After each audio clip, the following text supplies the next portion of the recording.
Hey, thanks for joining me here on this beautiful Monday morning, September 9th. We are heading into fall. For many of us, we are still basically in summer.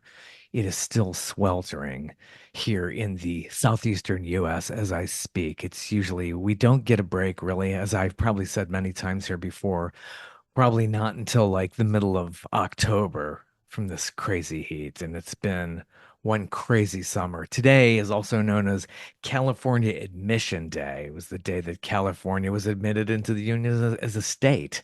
I'm not even sure what year that is, but I know that that's I don't know why I remember this junk. Who knows? Also, Emergency Services Day. So, little tidbit there. I always try to get some kind of little tidbit in there that has nothing to do with what I'm going to be talking about on this podcast today. Michael McDermott. He is my guest this morning. If you're listening in the morning or any other time here, he is a wonderful musician who has been on the music scene for probably well over 30 years now. And is out with a great new release. We really get into that. Actually, what he did was he released two albums at once, and we get into that. He just had a plethora of material, and we get into the nitty gritty. One's more of an acoustic release, and the other one is more electrified. So it's like kind of like Dylan, acoustic versus electric, that kind of thing. So a little bit of inspiration from that, but also reminded me of when Bruce Springsteen released two albums at once in the early 90s. It was a different kind of Bruce at that time. But this is a great release, and he has so many good songs on there. We get into the nitty gritty on it. And the great notable thing about Michael McDermott is that the writer Stephen King had actually, well, his sons got him to discover Michael's music. So enjoy this. This is a really cool story about how a wonderful American writer just was able to really get into this music. And from what I understand, I believe Stephen King is still a big fan. It's a story that kind of goes back a bit now, but you'll have to listen to our discussion as we get into it. So see you on the other end of this. Last night was just my daughter's first day of high school was yesterday, and then I had to go to a movie premiere, and it was just and then I had to perform at the thing. So anyway, it's just been crazy. And That's then today the single exhausting. came out, so that's what I've been doing. So anyway, I'm so sorry. It's not unforgivable. That's cool. That's cool. Yeah. I have some time this month, so this is All right. really, Good. Good. really, really cool. Excellent. Yeah, I'm so glad to read about you and to see the volume of work that you have done. It's been decades. So you've been really into this. Probably been since you were a kid. So how I did was a you get kid. started? Yeah. Yeah. So I Yeah, so I mean, it all started. I got signed really early. I was very lucky, and it just kind of, it was a fluke, really. It was the end of the music industry days, I think. I was Yeah. kind of the last gasp, and where there was money and there was, people were, there were gatekeepers, and when people say, well, you were in back in the golden age, like what's the best thing about making music now? And I said, that anyone can make a record. And they say, what's the worst thing about making music now? Is anyone can make a record. So I mean, there was quality control. I mean, I wouldn't even necessarily say that, but there was a lot of crap, obviously. But there was a guy at the gate that said, like, well, keep working, or whatever. But now it's just, it's, as it's everywhere. It's ubiquitous. And so anyway, so I got signed really early, and I was 21, 22 maybe. And so it started, and that's, and there was a lot of hype about my first record and I was on MTV Buzzbin when they were playing music still, and Yeah. New York Times and Rolling Stone and all the talk, so it was amazing. And then that record didn't really take off like the way everybody thought. And then it was like it was over for me. And I was 22, and that was a very weird play, or 23 maybe by then. But yeah, it was kind of over. And then so since then, since 92, it's been like the long road back, you Yeah, know. yeah. I heard that so much about artists. Some of our biggest legacy artists these days, like record company was ready to drop me and I had to come out with this. It's like Yeah, really, it's hard to believe. Even Springsteen, I'll keep bringing up Springsteen because of what you're doing now kind of reminds me of what he did in 92. right. But yeah, it's really meant they're gonna drop Springsteen. These guys, if they were starting out now, I don't think they'd have a chance. Yeah, no, Bruce was on, yeah, Howard Stern saying like, oh man, he would hate to start now. And yeah, and even when people ask me like, what do you think oh dude, I have no idea. I have no idea what you should do. Because I don't know what to do. And and then when and there were also gatekeepers on the publicity front, and you must know this too, but like now anybody is when I've asked and Mike, in 2016 we were working together, and it was the week a record was coming out, and I said, "So what's going on with the PR?" And he said, "Man, that's crickets," and I said, "Dude," I said, so I said, "Give me your list." And I said, "I'm going to write these people because I know half of them from back in the day anyway, And so I wrote everybody saying, "Listen, I'm not entitled to anything, but I just want to let you know, I'm kind of back and I have this record out there." And so many people wrote saying, "Michael, man, I didn't even get that email. I'll listen to it right away. You have no idea how much music I get across my desk every day, and it must be incredible, because everybody can make a record. So you're competing with everybody, not even just the Foo Fighters, but you're, Frank Johnson, who's your mailman, who's also making a record, So like, It's so true. it's space on a desk that somebody's going, where's that McDermott record? I don't even see it, So that it's you're going, you're fighting here, like where's that, you know, you're fighting Yeah. people you can't even see, It's so tough because it's like it's not even physical anymore. You're sending right, right, MP3s and it's right. getting lost in the computers now. It's like it used to be, hey, make a tape. At least there's a physical thing that gets in the mail You're and right. a little Yeah, it's more. just an email. It's like a bold thing, and that you click on it and forget that it's there. Yeah, and our little human brains aren't evolved for this kind of massive amount of information anymore. So it's nobody's fault. It's just it's the reality of it. Yeah. So picking up in the 90s and how you got through this, what were you doing in all those years is So a lot of drinking, yeah. a lot of drinking, because That's what, yeah, right. Songwriting seems to lead to that. That's probably the one of the number one causes of yeah, well, failure does, yeah, well that too. and couple those together, and it's an interesting journey. So but anyway, and I was half kidding, but then I got signed to another label. I was on EMI then, and then SBK, and I was like the Elizabeth Taylor of record companies. I was married, divorced, married, divorced, married, because I think everybody saw like this shiny new penny and said, why isn't this guy a star? And then you make a record that you think is great, and then you put it out, and nothing Yeah. happens. And then some Yeah. people, oh, Michael, we love you, but you know. So anyway, so that was kind of a rinse and repeat for me for a lot of years, really into the 2000s. So it was 10 long years. I mean, even longer than that, really, but and really since I've been just doing independent records, and there was a label would pop up and you do one there, and now I don't even know what the point of labels are really.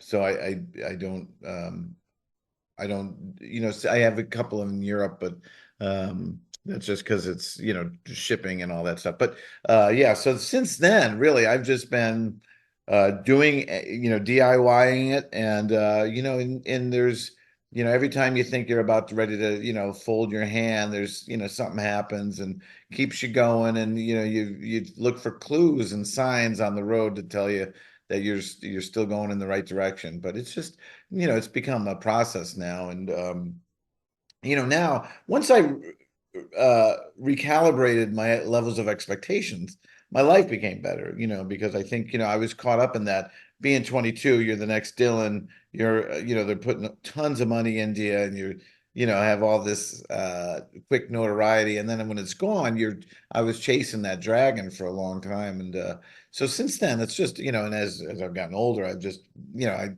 love the process of it now, and I don't even think about really what's going to be on the other side of this, or what's going to happen with this. Today's a single. I'm putting out a single today, and I was just telling my wife before I was notified by Mike that I missed a meeting with you. Uh, I was like, yeah, it's just you put it out there, and I hope people like it. You know, Yeah, yeah. That's how it is with my yeah, episodes here. It's like it goes out into the ether and you just hope, hey, somebody from Ireland just stumbled on my right, talk and right. maybe they'll, look And, you up. and Say, that's hey, cool to yeah, me. Like Dublin, Ireland played a song the other night. That's awesome. yeah, Like before I'd be like, why aren't they playing it in Belfast? yeah, What's wrong with Cork City? Why aren't they playing it? Who's not getting the record? And I'd get into this fucking, yeah, spin yeah. cycle. Yeah, So you now can get it's too like, into that looking at the numbers. right. Yeah. Now it's like, oh, little victories. Great. Little magic moments. Yeah, it's just so much different. You used to be you'd have your Clive Davises, they discover Yeah. you, and it was just so much easier in one sense. But the recording process, and you could talk about that too, as how to put it together. There's a lot of ease, but the expectations are higher because you can get your hands on so many different tools now. Yeah, yeah, no, you can do everything here. And but speaking of the labels, back in all this time where I thought I was just, flailing and nothing was happening, and I was, unaware. I had a memoir come out 2 years ago, but I wrote about this in it. But I got some tour to, my manager said, "Do you want to go on open up for a tour in Italy?" And I said, "Oh man, that'd be great." No Mm. money, like $50 a night. You won't break even. But I'm like, Italy, though, that sounds awesome. Like, well, how would I get? Okay, well, you can go with the band, the headlining band. Okay, great. So anyway, I go over there, and so like, I didn't really have much information. So I got to Milan, and then I got a hotel. It was raining, and I went to, it was late. Or I went to England first. Anyway, I got to the hotel. My credit card didn't, it maxed out or something. So Oh, I jeez. had to call my parents. So they had to put their credit card down. It was raining. I didn't know where I was going. I knew I had a gig the next day, and I didn't know exactly where, but I knew the town. And so I got a cab to town, and I figured I'd wait in city center for somebody to reach out, or wait till I got more information. And yeah, my manager just didn't know much of anything because the promoter didn't send him the itinerary or whatever. So anyway, I started drinking during the day in city center, and at some point I was making calls back home, and he still didn't really have any information, but I was in the right town, and I saw people lining up in near like a theater. And so I, was having a smoke or whatever. So I walked over, and as I walked by the steps, there were all these people like kind of milling about, and this kid was writing on a poster board a song lyric of mine, and I didn't know, and I just kind of was walking by, and I went, "Hey man, I wrote that." And then he looked up, and he started crying, and then people like Michael, and they came over, and they were all lined up to see me. I was just the opening act, and they were like, they had my first album on vinyl, which I'd never seen. I didn't, it was never here in the Oh, States. cool. And yeah, it was Nice, amazing. I was nice. signing stuff, and I was hugging people, and we were Yeah. crying together. I was half drunk, uh, but it was so emotional, and I was like, wait, I'm so confused. Like, so the first record was like a thing over there. And they said, "What took so long for you to come here?" And I said, "I had no idea. I didn't even know the record was out here. I had Nice, no idea." nice. And so anyway, I played that night, and then after the headliner finished and they were packed up, I stayed and played in the theater to all the people that had, came to see me, unplugged. And then so yeah, so then the promoter was like, "We got to get you back, immediately." So I finished this tour, and I came back like a month later because I had nothing going on anywhere here. And so I went back, and then I've been touring there since, and Oh, I just cool. won the Tenko Award, which is the highest.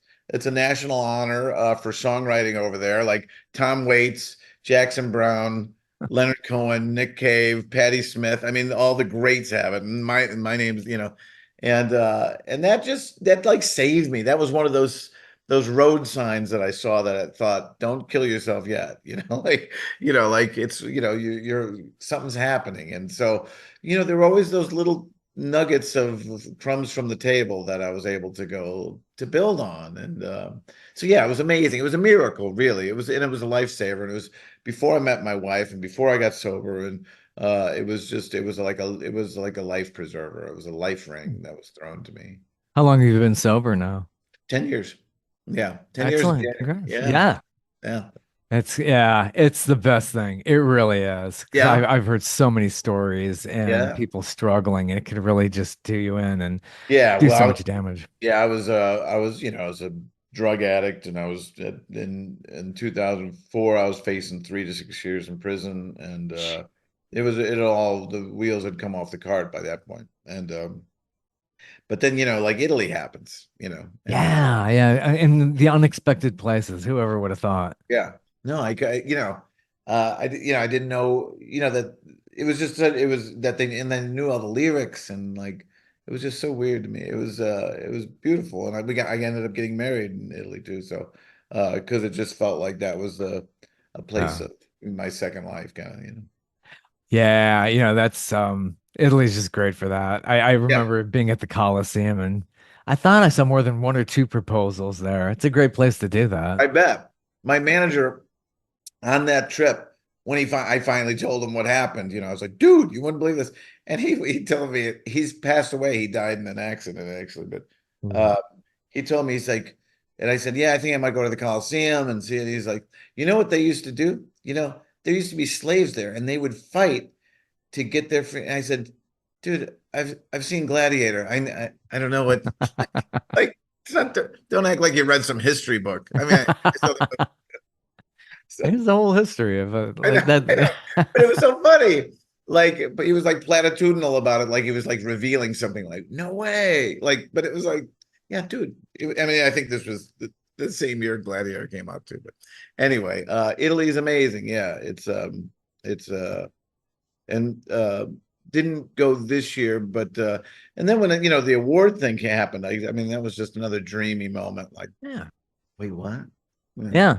And you realize your worth and you're having that impact on an yeah, audience yeah, with your words and music. It's yeah, just it's incredible. So yeah. your process is you do it all, words and music. Nobody's like writing the lyrics for you. You're setting it to melodies. These are Yeah. your words. No, Um, just me. Yeah. And yeah, it's just always been that way. I've co-written a couple of songs, but not many. Yeah. yeah, some people just like that solo effort and not Yeah. having to deal with, a partner or something like that. Of course, your output could be three times as much if somebody's doing half, but Yeah. Yeah. it's, I was living in Nashville for a little bit, and everybody co-writes down there. I yeah. just didn't, like you'd go to lunch, and the guy would hand you the menu, and then he's asking you to co-write, and you're like, dude, can I just order a cheeseburger? You know, like I don't know who you are. Like, it's a very intimate thing for me, and like, it'd be, I don't know, I don't know what you would bring to the table, but down there, it's just that's the game. Yeah, a really good supportive community. I've had many people on from Nashville, and that's what they do. It's just like everybody's just out for each other. It's just not this horrifying competitive thing you see in LA, New York, or maybe even possibly Yeah, Chicago. So yeah, that's really good that people do support each other. So when you started getting into music, who were your first like influences growing up? And you were always in Chicago? yeah. Grew up in Chicago. It was Dylan. I mean, it was I went. The Stones were my first thing. The first Oh thing in eighth grade with Tattoo You or whatever. yeah, that was And my moment was Some Girls. I didn't Some know Girl. much about them before that. And I was like, It's such a great record. do they Yeah. mean Mick Jagger? I've never heard of a Mick. So that was like my first like, Mick what? Jagger. Yeah. Yeah, yeah. Finally saw them on this last tour. Oh, Finally, I really? That was it? put it Wow. off since Tattoo You. Yeah. I heard it was a great tour too. This new one, but yeah, so I saw them in eighth grade, and that's when everything, changed. I thought, wow, I saw the magic in it. And but yes, but then I got it very folky. I went Odetta and Woody Guthrie and Pete Seeger and all that stuff. And and then kind of, then moved into the more current stuff with Springsteen and Van Morrison and U2 and just in the basic rock fare. Yeah. So, but yeah, I think at heart I was always like a folkie. And then before I got signed, I was playing in an Irish folk club where, I was just a sideman, and I was, you'd have to learn all these songs that were so old. No one, they were traditional songs. Nobody knew who wrote them. And, that was a really great school for me to, the real honesty of those things. And instead of singing Living on a Prayer or whatever, you're doing Fields of Athenry, or, well, they know who wrote that, but Waltzing Matilda or whatever. Those songs that are so old, and old, rebel songs. And it was great. It was a great learning ground for me. Yeah, that was cool that Springsteen delved into some of that Irish influence too. I was like, this is the guy who's not afraid to take chances. I like Yeah, it's inspirational to see that. yeah, yeah. Yeah, completely. So now you have these great new releases out, two albums out at once. It reminds me of Springsteen back in '92 with Human Touch and Lucky Town. With Right, you, it's something much more acoustic, Lighthouse on the Shore, and then East Jesus. right. Why now? Why two albums at once? Yeah, Well, did you just have a because lot of yeah? yeah, I think it was just, like, I want to, instead of doing, two rock songs, a ballad, three rock songs, a ballad, two rock songs, a ballad. That's just, it just got so formulaic. I just kind of felt like I'd like to lean into just a really quiet record. However, if you were just going to put that out, like I do, I think it would just be a sleepy album, like if it was all just ballads. That would be a long hour. So I wanted to have at least a companion piece to be like, listen, if you get bored after three songs, put the other album on, or flip down the playlist, because I do have those two sides of me, like I don't know if I'd ever do, and I tour by myself, but the show's fairly rocking. So I don't know if I could do just 90 minutes of ballads would be tough from anybody. Yeah, that's asking a lot of the audience It to sit is. there It is. and Yeah. pay Yeah. attention. And what I Even do yeah, isn't easy, and I know that. So it's just yeah. so I just thought, and the problem with, I think Bruce did it. I think there were two separate albums. Were they the same day, or was it a week apart or Probably something? like a week apart. I remember it was like Yeah. late '92 because I saw him on that tour as well. He didn't Oh have the E yeah. Street Band. Yeah. And so yeah, so well, for practical purposes, just, and nobody's even buying records anymore, really. I Yeah. mean, so you could put, four song, you know what we did? We actually sell these USBs. I wish I had one around here, but I don't. But they're in a cassette box, and people Oh, at the cool. merch table go, "Oh, cool, you still have cassettes?" And it's like, no, no, check it out. Like, and you open it up, but it's a USB drive that you stick into your computer or your car, and you could put four albums, music videos, the making of the album, which is great. I mean, that I don't know if that's where it's going with merch, but it should, because it's just more practical. And but yeah, so I just compiled the two records as one and flipped the covers so they're, like those books that you'd read as a kid, and you get Yeah. halfway through, and then oh, that's the end of that story. Yeah, I like this artwork. Did you do all that yourself or you Yeah, had some yeah, graphic I had an artists? art director. Yeah, I do it. Yeah, Yeah, I like that grungy look. It's just yeah. you see these two records, yeah, very similar like yeah, in their design. And and some people are calling them twins, but they're not twins. But I mean, they're not radically different. I know that, but it's just, I think, as a in my head, they seem fairly different.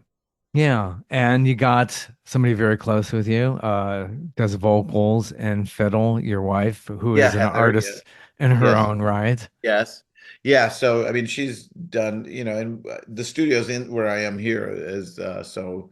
I work away every day, and then I just am able to call her in, and she's just amazing. So, we do whatever we can. Then, like, I know you had Will Kimbrough on. Will plays on all my stuff, so then I'll, send Will a batch of songs, and then he'll piecemeal it back, and John Dederick, and then my guys here, then where it's mixed at Transient Sound, he's my drummer, so he plays, and then the band plays. So it's really all remotely. The rhythm section and guitar player will do it here. Will's remote, John Dederick's remote, I'm remote, but we put it all together that way. Yeah, it adds a really nice touch having Heather Lynn Horton doing the Yes. fiddle. Then you have Katie Bass on cello, which Yeah. you're not hearing much of those instruments these days in a lot of mixes. So No. it's really nice. Yeah, she's great. She's in Denver, so it'd be great to do all everybody in a room again, but it's not practical for me. Yeah, I'm seeing that during the pandemic, a Oh lot yeah. of artists have been doing, hey, here's the MP3 of this, and you're mixing it. Everybody's in different locations. It's just Yes. Yeah. it's a great thing, but then that human, Sure. closeness is not there.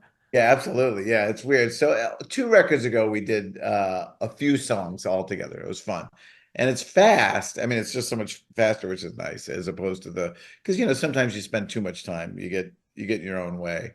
Like, ooh, let's try a pump organ. Like, doesn't need a pump organ, but you're bored, and like what else can we put on this? Alien pipes. Oh yeah. So it's better sometimes to work fast.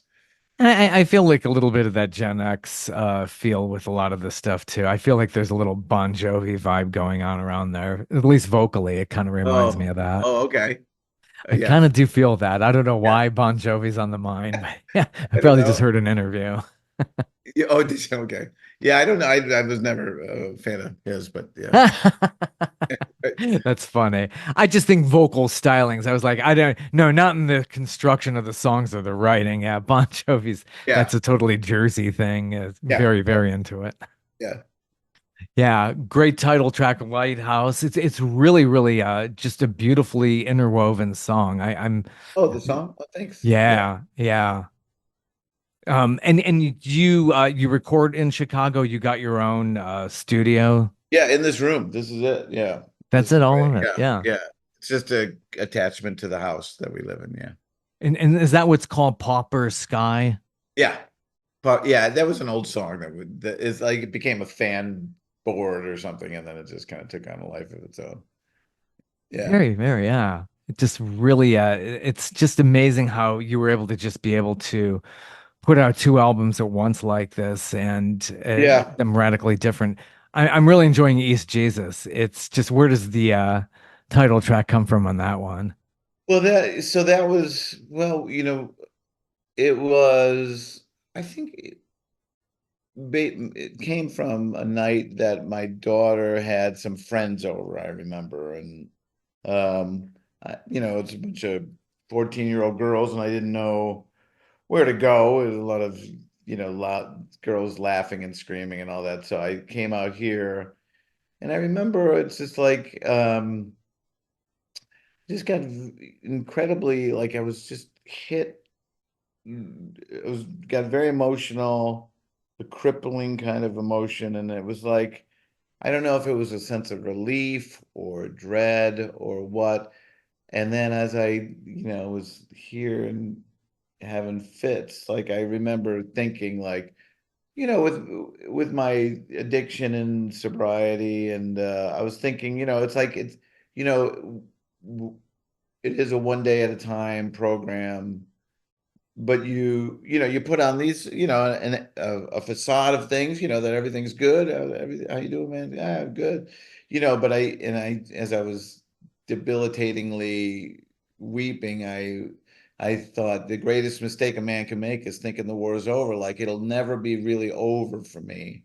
um this I had painted myself into a corner in my life that the struggle of my addiction will never really be, I'll never be free from it. It's because it never goes away. So that was what it was. So as I was there and I thought that in my head, like, the greatest mistake a man can make is thinking the war is over. Because it's not, because I think I was really happy that she was happy, my daughter, and then I came out here and then had this terrible breakdown. And I thought, you know, don't let your guard down, man. Like so the sentries always have to be on guard. And so anyway, so that was as I was, you know, debilitatingly crippled. I remember going, oh, I gotta write that down. And so I knew it was a good line, and I needed to get back to it, so I did eventually. And that song came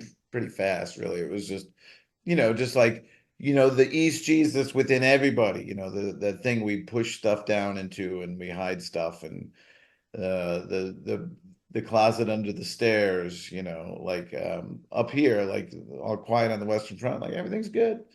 But deep down it was things, I came unraveled in that moment. Yeah. Yeah, one of my favorite lines, I'm a clown with a five-leaf clover. Yeah. Yeah. Very insightful. I really like, yeah, I haven't heard anything like this before. Thank you. Thank you. Yeah, yeah. And carries that theme throughout the entire project. And I just now viewed Berlin at Night, Oh new yeah. video that's out Yeah. there. Yeah, yeah, that was kind of why I was so distracted today. Yeah, so putting that out, and yeah, that's, another one of those songs, that I played Berlin kind of regularly, but yeah, it's an amazing city. I mean, obviously with all its Uh, history, and it still doesn't feel that far away, it's World War II, what, I don't know, what is it now? 80 years ago, but yeah, yeah. it's still kind of, there's a lot of, it doesn't feel like, maybe it's just my perception of the city, but it feels like they're very aware of what happened, because it was such a traumatic event for so many, that I think it's still palpable on the streets, but I love Berlin. It's great. But anyway, so it was just some particular night after a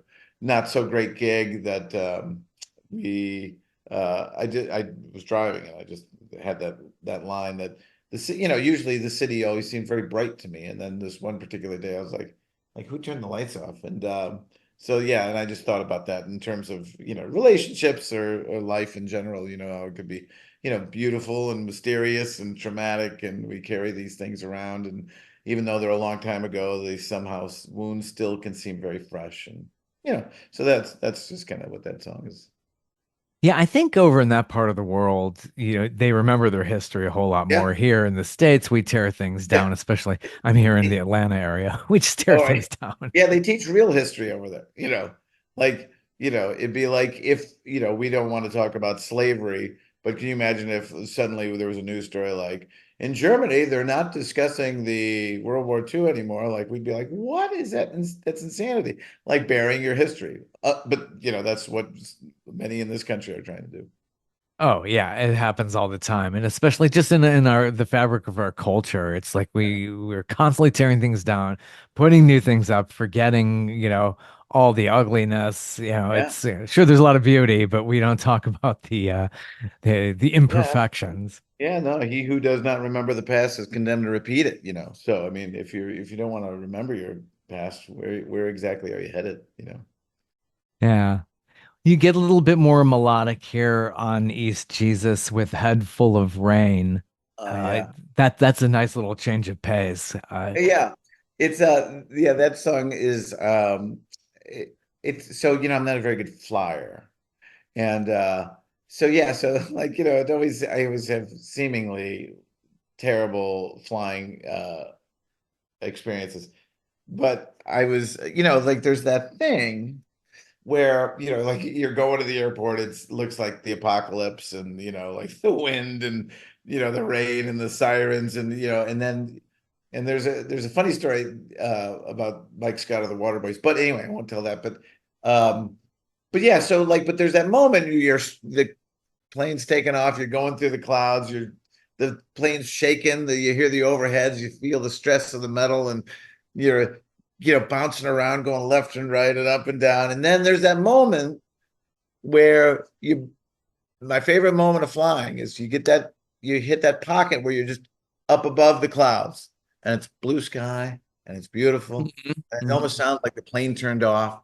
It's like, it's quiet, Yeah. and all of it's, like, and for that moment, it feels so beautiful to me. And like, and when during the course of a lot of flights, sometimes I'm flying almost every day, and uh I just thought, like, wow, it was such a shit storm down there, and it's beautiful up here. And then anyway, so then I just started singing it's sunny every day, like, and I think about that. I'm a guy who does TM, and in the meditative world, in TM, they liken your brain to being like the surface of the ocean, where, there's always these swells and sometimes Mm. it's calm, but, there's still ripples. But down below, it's very, it's dark and it's quiet, it's still, and it's peaceful. And that's what TM tries to get you to do, is to not how to navigate. Some meditations is how to navigate the surface, like you balance and this and that. But TM is about forgetting the surface and getting to a deeper, quiet place. So that's how I feel about, like that our brains are, that's sunny every day. It's like your brain is always has access to being peaceful and only worrying about the things you can control. Don't worry about the monkey brain, all that noise and all the swells and the rogue waves that we deal with and we engage in. We try to like, woo, we're gonna ride that wave and we're gonna follow that terrible idea, but it's about forgetting that, and that it's you have access to the blue sky always. It's just sometimes you just got to know how to access it. Yeah, meditation has got to really help with your writing, and you just got such a great creative output here. Do you find that inspirational? I don't know. It helps my life. I don't know if it specifically. I mean, I would guess it would create some clarity, like and meditation. And when I try to get people when they are curious about it, it's not like it's not a quick fix. It's not like you go, oh, I feel great. Like it's a cumulative thing where I think I know if I'm on the road or getting up early and have to leave and I don't do it for a day or 2 days. Man, I know I'm so used to doing it every morning that then even 2 days will pass and you're just busy with your life. And then I'll just go, what the fuck is wrong with me? Like, and then I'll just be like, Yeah. I haven't meditated. It's been 2 days. Oh my God. Mm. No wonder. And then it's just like, that there's a wearing a wool suit with a bare chest or whatever. Like, you just feel like a wool sweater going, God, I feel uncomfortable in this world. And that's what it is. So it's just for me, I don't know if I'm sure it manifests itself within creativity, but it's just to calm the monkey brain, because man, it's in the song on the record is the circus, the circus in your head. It's that's what it helped combat with. And I had a friend of mine also say, like, how much does it help you when people, because they want answers, and when people who are struggling with addiction call me and how does it work? They always want to know how it works and what do I have to do? And it's always this negotiation, you know. So and I it works if you work it, and so I'll try to set appointments up or try to find them a meeting or find a person that will take them or if they're in a different city or whatever. But they always want to know what, like how much work is it going to be, Mm. and so, if that's your angle, it's never going to work anyway. If you're looking for a reciprocal thing, immediate gratification, meditation's not for you, but it's cumulative for sure. Same with, and you don't go to one AA meeting and feel like you're healed. There's a thing called pink cloud in early recovery where it does happen. And, like if you're a week sober or whatever, you go, man, I fucking got this, man. I'm feeling good. I don't ever want cocaine again. Mm. And you feel that. You do believe it. But it's called pink cloud. It's just this illusion that your brain kind of goes, yeah, this is fine. You don't have a problem. So yeah, so that's how that is sneaky. But anyways, meditation, yeah, it's a thing I rely on. I have to do. And a friend of mine said, "Listen, man, I don't know how much it helps. If it helps you 4%, if your brain works 4% better, wouldn't you take that?" Yeah. So there's nobody that goes, nah, four is not worth my 20 minutes. Like, no, everybody's going to take the 4% or 2%, 1%. You want to work a little better? Yes. So Mm. Yeah. It's so true. When you first were getting sober, you did a lot of like AA and all these other I help did. Yeah. groups? Yeah. I've been trying to get sober for 20 years, I mean, Stephen King had written me this beautiful letter about getting sober that I used to carry around with me. I'd take it to crack houses and read it. Hey, Stephen King wrote me this letter, and it's all about recovery, and it was Mm. beautiful, brilliant. And And I used it really just as a like a currency to go to tell my other douchebag friends, like, look, somebody famous likes me or whatever. Yeah. And so anyway, and I tried I mean, God, I'd go little periods of sobriety or, like I won't freebase today. Uh, Gosh. but when I Oh finally my. got sober for real, for Mm. longer than I think I don't know. I think I went a month or maybe 2 months before, but I always do almost every year. I'd say I won't drink from New Year's till Patty's Day, and I'd never make it. But anyways, when I was finally sober for a bit and I had a grip on it, I remember finding the King letter and I read it again and I was like, man, like all the answers were right here the whole time. But then I looked at the letter where he had typed at the top right corner and I realized he wrote it 17 years ago. So it Mm. took me 17 years. It'd be like looking for your house keys for 17 years and you realize they were in your back pocket the whole time. True. Happens so much in life, doesn't it? Yeah. It's like right there. Yeah. Gosh. Like, Wow. Yeah, Stephen King got a hold of your music through one of your sons, and it's an interesting story how that happened. well, And yeah, one of his son. Yeah. I think his oldest son, yeah, it Joe, was his son. Yeah, that's and right. then And yeah, he gave it to Owen, and then Owen gave it to Steve on his birthday or something, or his Father's Day or something like that. Yeah. he was 620 West, and Yeah. that's got to feel great though. Yeah, somebody stumbled upon you, and you have Yeah. this amazing writer who just Yeah. like loves your music. Yeah. That was amazing. And we became friends and, he came down to Memphis and where we were doing the third record and yeah and I don't talk to Steve that much anymore. I talk to Owen more now, who's his youngest.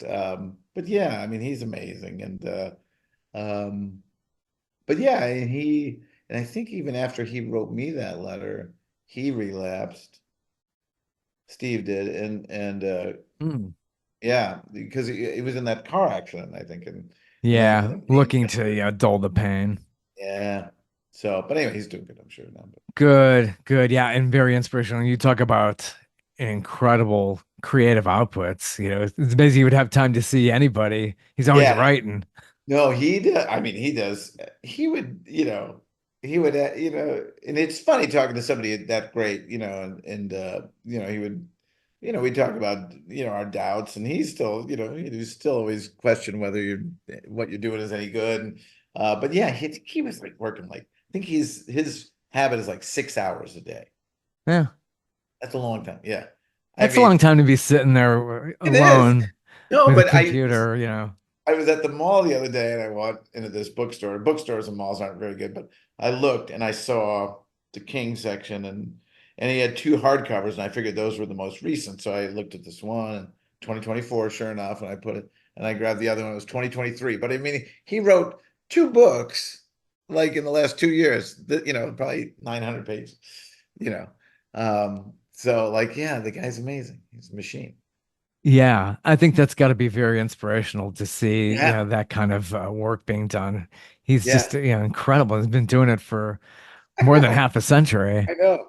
I just, but I mean, it is inspiring, like so I do the everyday thing too. But if I do an hour, I'm breaking my arm, patting myself on the back. Yeah, it's gotta be Yeah. extreme torture. I think much harder with songwriting. I mean, obviously, it's that Yeah. other half where you're, Yeah. I don't know. I don't, what he does is, I mean, it's just never, yeah, it's a well that never seems to run dry. And so as you get older and as you write as many songs as I do, it is trickier. And I notice the process is different of going, yeah, I kind of covered this, like, yeah, this seems like kind of that reworking of that song from 2002, like whatever. So it's, and I remember originally there was somebody compared like rock and roll to like a canvas that in 1958, man, that was a big blank white canvas. And now it's a Yeah.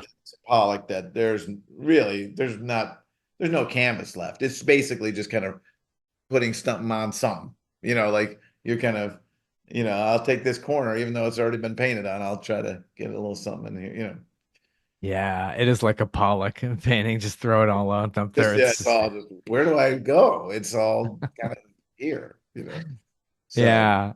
Oh my gosh. Yeah. So Stephen King reminds me of a guy who played some music with him named Dave Barry, sure, who no, I remember seeing him at the Rock and Roll Hall of Fame opening concert. I was in Cleveland in 1995. That's where I grew up and I came oh back to yeah, visit. Yeah, and wow. I mean, a messy show went on for like close to 8 hours. I mean, obviously oh these my God, people not very tight, but yeah, nice to see Johnny Cash, people like oh wow, that. really? Yeah. Yeah, I mean, my gosh, it was just So wait, was spring. it the writers band? Is that what you mean? Yeah. So yeah, that's where remind because Dave Barry was sitting there, man. So it all Right, reminded me of that. right. Yeah, so Steve played on my third record. He was down in Memphis because he doesn't like to be home for Halloween because you could imagine how many nuts come up to his house. And Oh, I so he, bet. yeah, Yeah, so especially on he came down. Halloween. Yeah, so he came down and he played some guitar. It Oh, was that's fun. cool. Yeah, isn't that funny? Like writers or actors want to become rock stars, and Sure. rock stars want to become Yeah. writers or Grass actors. is always greener. Yeah. It's all the creative disciplines and Right, torturing right. yourself. Sure. Yeah, absolutely. And you do have an ode to sobriety on your more acoustic release, Gonna Rise Up, another, Yeah. inspirational. Yeah, that song was the song originally was like My Addiction. That's what it was kind of called. And it was just like one of those like litany of my addiction tells me secrets, my addiction, da da da da, my addiction. Da. And and I thought, God, that'll be boring. For somebody Yeah. who, I mean, everybody's got an addiction. I mean, we could all, whether it's, social media or the phone or codependency or work or whatever. I mean, we're all on the spectrum of addiction, without a doubt. But yeah, I just thought, boy, that's a kind of a one-dimensional song. So I only used one My Addiction. There were like probably 70, and I used one. So that was that was pretty disciplined, I'd say. So yeah, I just wanted to make it more about, just the regular malaise of, self-doubt and fear and, so yeah, but I like that song. That was a late one. Yeah. Yeah, addiction can apply not just to the drugs, and there are Right. people who are, gosh, social media or gaming. It's like Gaming, yeah. that's a rabbit hole that I don't think a lot of people I can get out of. I don't know if you were like this, but yeah, I mean, there was in my young early 20s, there was gaming like, PlayStation 3 or whatever it was. I mean, it's, some buddies and like a couple cases of beer and playing Madden football until 5 a.m. I mean, I remember that. But yeah, now it's a different thing, I think. I mean, it's just everything's got bigger talents to get their hooks in you because, that's what they want. They want your time. They want all of your attention. And Hmm. my wife and I just bore our daughter with it, but like, that's all they're coming for. They just want every bit of your attention. Yeah. And She they'll and get is it. your daughter getting into music? She's a senior now. She is. So her first day of school was yesterday at Performance Arts High School. And Ah. yeah, so she's in musical theater is her jam, which is, I think, God's payback to me because I hate musicals. And subjected to Liza Minnelli almost all day long in the house. And Judy Garland and Oh you know, wow. I know. And so anyway, uh, God's got a funny sense of humor. But yeah, so she's great. And yeah, I mean, it's a tough racket. And I know very little about musical theater, but you know, it Yeah. we'll see. If you're gonna do it, it's Broadway or bust. You got to become Yeah, no, I married know. to it. Yeah, so we've gone to quite a few Broadway shows, which is of course a fortune, but yeah, I'm getting more into it. It is exciting. I mean, the whole going to New York and to see a Broadway show is it's it's like its own like little rock concert, of our day, It's not quite as energetic, but some of them are. Some shows are like we saw Six and it's about the six wives of Henry VIII or whatever, but Hmm. Man, that was like a rock. The first 20 minutes of that, they had everybody on their feet and hands in the air. I was like, that was amazing. Yeah. Yeah, it could surprise you when you very least expect that. Yeah, So, totally. It did. Yeah. wow, cool. Well, best wishes to her in her senior year Thank you. and Oh, thanks. Yeah. wherever she plans to go in Yeah. the future, probably NYU or something I up don't there with know. I don't know how all that is. those. It's funny. Yeah. The headmaster of the school was talking about some of their alum, and he said, he was naming some people, like Jake from State Farm or whatever, and then he was like, and another alum. Well, we don't mention him too much anymore, but Kanye. And he whispered, he was like, Kanye. Yeah. But anyway, Don't look after that one, but yeah, it could be into so many different disciplines. You just have to yeah, keep your a wide right. mind open. Well, she just got a part in a TV show with Forrest Whitaker. Oh, Yeah, called Emperor of Ocean Park, and she's got a small role. It was one episode, and yeah, so that was very exciting for her. I mean, she's got two agents, and I'm like, dude, you have two agents. You kidding me? wow, good Yeah, start. Very good yeah, start. Well, yeah, these records, albums, they look yeah. fantastic. Get them Thanks. wherever you get music. It is releasing September 13th, both on Right, the same day. You could pre-order now. Friday, Friday Yeah. the 13th. Oh, Friday I the was like, 13th. I don't care. It doesn't matter. That Could doesn't be a matter. great thing. Yeah, right. Uh, and we can get you your website. Is it your full name? There's a dash between your Yeah, first name. michael-mcdermott.com. Yeah, and Insta and Facebook, I think, and I think All that's those it. socials. Yeah, Your daughter doing TikTok and all that fun she stuff. does TikTok. I do not. I signed up and I thought, and within 5 minutes, I was like, yeah, I can. I don't know. It's just too much. You can give them like 20-second snippets. Yeah, That's really I pretty do. much it. Yeah, it's a whole thing. It's like, it takes a lot of time to be like creating content like that. I'd rather just work on songs. It's really maddening. Like somebody on TikTok just does something stupid that we do every single Yeah, day, and they're making a fortune off that. I don't know I how don't they're know. doing Yeah. that. I don't know how there's a method to it, I think. I don't know. Or is it just total fluke? I have no Yeah. idea. Just, if you're making the money, save it now. Yeah. It's everybody's 15 minutes do come up at Yeah. some point. Right. Very true. Well, thanks for joining me. I Well, really thank you. appreciate it. Sorry about the mix up, and I appreciate your time so much. Yes. Take And care. Have a good one. We'll see you on the road. okay, thanks. Take care. Have a So good one. long. Bye bye. Bye. Isn't that wild?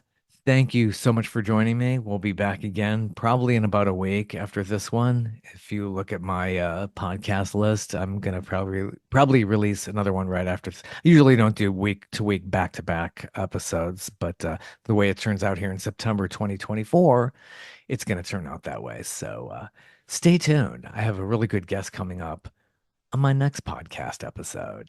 Take care.